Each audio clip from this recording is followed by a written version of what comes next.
House of the Dragon Episode 3 was not my favorite. In fact, I would probably say it is my least favorite of the season so far. Now that we are about a third of the way through, it feels as if we've completed the first act of the show. We generally understand character ambitions, flaws, and fears. Now that we have the foundation established, I think we should take a look at House of the Dragon and realign our expectations for the future. Game of Thrones is a show that covered the politics and turmoil across continents, studied the family struggles of 4 or more great houses, and took place fairly linearly without any major spaces of time. House of the Dragon has covered about 5 years of time so far in just 3 episodes. We start the show with the young Rhaenyra and Alicent living their fairly peaceful lives, and we end episode 3 with Alicent married to Rhaenyra's father, with a 2-year-old son and 1 million more units on the way. Not to mention, an entire war has played out off-screen, and King Viserys is haunted by the decisions of his past and will probably need to be attending an AA meeting soon. So, do these large time skips between episodes benefit the narrative? I can't say for certain just yet, but I believe it does set the expectations of what this story truly is about. In Game of Thrones, no specific house, faction, or country is specifically the focus. It is an epic story of an entire world.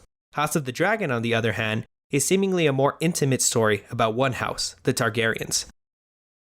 The choices to skip seemingly big world events, for example the war between Daemon and the Crab Eaters, takes the focus away from the world and instead emphasizes how it affects the Targaryens. We see this when Daemon receives a letter that his brother King Viserys is sending aid to his side.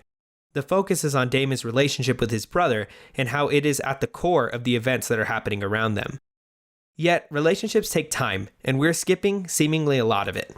Rhaenyra's relationship with Alicent, King Viserys' new marriage, and Daemon's alliance with Corlys were all developed behind the scenes.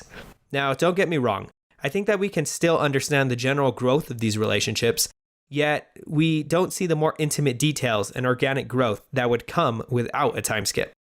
Shae and Tyrion's relationship, Robb's growth into the King of the North, and Jon's journey to Lord Commander all took time, 4 to 5 seasons worth of time.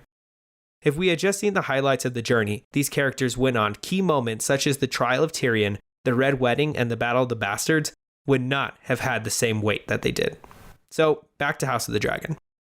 I think the time skips are a fresh and interesting way to tell a story in the Song of Ice and Fire world, and I hope with future shows they are willing to keep exploring interesting mediums to push their narratives. However, in the case of their current show, it may or may not pay off to give the show an emotional weight such as its predecessor. We are only a third of the way into the season, so we still have a lot to see, but I believe we now have a better understanding of how we are being told the story of the Targaryen dynasty. And the focus is this family. To cover the story of an entire lifetime, we are going to need time skips. Let's just hope the highlights of their lives is enough to impact us at the level that Game of Thrones did.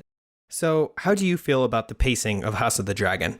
Personally, I think it gets the job done. I can connect how characters get to where they are, but I fear that they're moving too fast so we won't be able to connect and feel the weight of their journey.